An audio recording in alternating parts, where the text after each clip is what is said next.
మహాగణాధిపతే నమః. సదాశివసమారంభాం శంకరాచార్యమధ్యమాం అస్మదాచార్యపర్యంతాం వందే గురు పరంపర.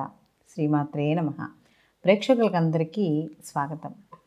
వార ఫలితాలు 24/12/2023 నుండి 30/12/2023 వరకు గల నవగ్రహ సంచారాలను అనుసరించి ద్వాదశ రాశుల వారికి వార ఫలితాలు ఏ విధంగా ఉంటాయి అనే విషయాన్ని తెలుసుకుందాం. ముందుగా గ్రహస్థితి కానీ చూసుకుంటే మేషరాశిలో గురువు, అలాగే మనకి ఇక్కడ కన్యారాశిలో కేతువు, అలాగే తులలో శుక్రుడు, కుజుడు 28వ తారీఖు వరకు వృశ్చికంలో ఉండి తదనంతరం ధనుస్సు రాశిలోకి ఆయన సంచారం చేయడం అనేది జరుగుతుంది. అలాగే ధనుస్సు రాశిలో రవి బుధులు, శని భగవానుడు కుంభరాశిలో సంచారము, రాహు వచ్చి మీనరాశిలో సంచారం చేయడం అనేది జరుగుతుంది. అలాగే చంద్రుడు ఈ వారం అంతా కూడా వృషభ రాశి నుండి కర్కాటక రాశి వరకు ఈయన సంచారం అనేది జరుగుతోంది. కాబట్టి వీళ్ళకి ఎలా ఉండబోతోంది ఈ నవగ్రహ సంచారాలను అనుసరించి శుభాశుభ ఫలితాలు అనే విషయాన్ని తెలుసుకుందాం.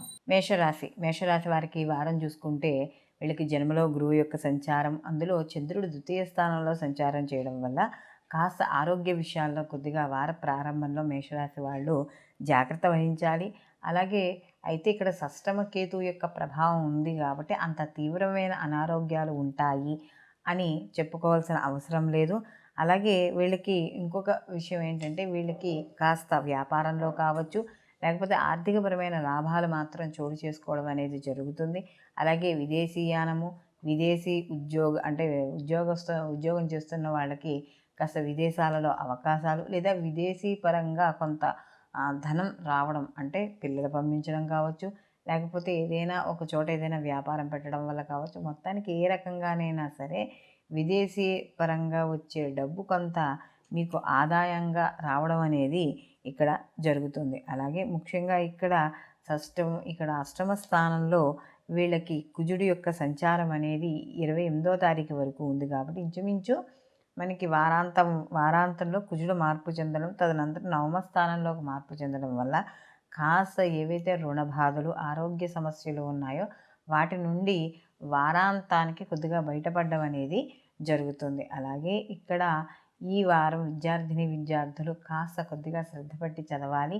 వివాహం కాని స్త్రీ పురుషులు ఎవరైనా ఉంటే వాళ్ళు కొద్దిగా జాప్యం అయ్యే అవకాశాలు ఉన్నాయి. అలాంటి విషయాలు అంటే అది నిర్ణయాలు తీసుకోవడంలో కావచ్చు, లేకపోతే అవతల వాళ్ళ నిర్ణయాలు చెప్పే విషయంలో కావచ్చు, ఏదైనా సరే కొంత ఆలస్యం అనేది ఇక్కడ మేషరాశి వారికి ఈ వారం కనబడుతోంది. అలాగే ఎవరైతే వ్యాపారస్తులు, ఉద్యోగస్తులు, ఈ వృత్తికి సంబంధించిన వాళ్ళు ఎవరైతే ఉన్నారో వాళ్ళు చేసే ప్రయత్నాలన్నీ కూడా కొంతవరకు సఫలీకృతం అవ్వడం అనేది జరుగుతుంది.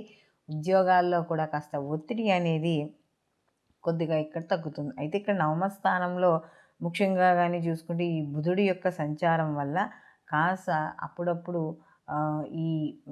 అంటే మిమ్మల్ని తప్పుగా అర్థం చేసుకోవడం, లేదా అప్పటి వరకు మంచిగా మాట్లాడేవారు కూడా మీ గురించి చెడుగా ప్రచారం చేయడం, ఇలాంటి విషయాలు కూడా ఇక్కడ ఈ వారంలో కనబడుతూ ఉంటాయి. కాబట్టి అలా కాస్త ఇతరులతో మాట్లాడేటప్పుడు కానీ లేదా అక్కర్లేని విషయాల్లో కలవ చేసుకోకుండా ఉండడం అనేది ఉత్తమమైన విషయంగా చెప్పొచ్చు. ఆరోగ్య విషయాలు కాస్త జాగ్రత్త వహించాలి మేషరాశి వాళ్ళు.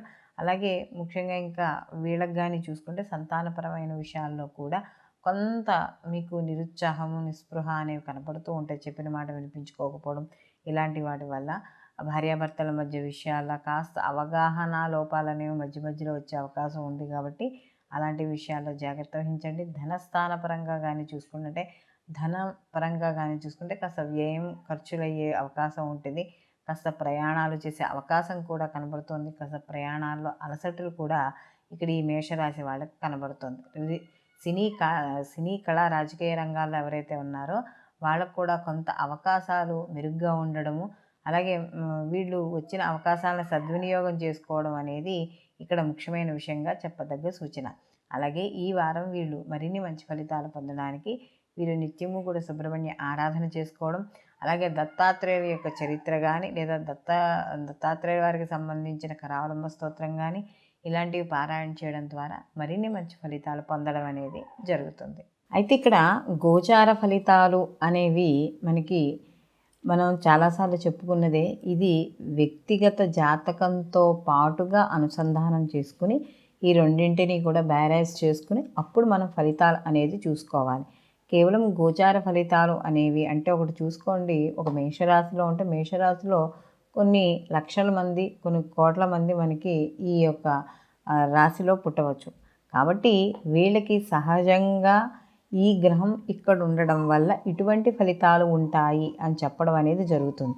ఇది కేవలం 30% మాత్రమే ఫలితాన్ని, అంటే 30-40% వరకు ఈ యొక్క గోచార ఫలితాల యొక్క ప్రభావం ఉంటే, మిగిలినది మనకి 40% కూడా కొంత మనకి జన్మజాతకం ఫలితం ఉంటే, మిగతా 20% కూడా కొంత కర్మ ప్రారంభం అనేది ఉంటుంది. కాబట్టి ఇక్కడ మనం గోచార ఫలితాలు, అలాగే వ్యక్తిగత జన్మజాతక ఫలితాలు, జరుగుతున్న మహర్దశలు, అంతర్దశలు ఇవన్నీ కూడా చూసుకుని అప్పుడు కరెక్ట్గా మనకి ఫలితాలు అనేవి కరెక్ట్గా రావడం అనేది జరుగుతుంది. కాబట్టి ఈ యొక్క వ్యక్తిగత జాతకాల పరిశీలన కూడా అనేది తప్పనిసరి. అయితే కేవలం జాతకాలు అనేది కానీ చూసుకుంటే ఇదొక సూచకప్రాయంగా చెప్పడం అనేది జరుగుతుంది. అంటే అసలు ఏం జరగబోతోంది, ఏ పని చేయవచ్చు, ఏ పని చెయ్యకూడదు ఈ సమయంలో మనకు ఉండే గ్రహస్థితిని బట్టి అని చెప్పడానికి ఈ జ్యోతిషం అనేది ముందుగా ఒక సూచన చేస్తుంది. కాబట్టి ఆ సూచన ద్వారా ఆ యొక్క వచ్చే ప్రతికూల ఫలితాలు ఏవైనా ఉంటే వాటిని ఎలా దైవ బలంతో మనం వాటిని దాటవచ్చు అనడానికి జ్యోతిష్యం అనేది ఎంతో ఉపయోగపడడం అనేది జరుగుతుంది. కాబట్టి ఈ గోచార ఫలితాలతో పాటు వ్యక్తిగత జాతకాల పరిశీలన కూడా తప్పకుండా చూసుకోవాలి. సర్వే జనా సుఖినో భవంతు, లోకా సంస్థ సుఖినో భవంతు.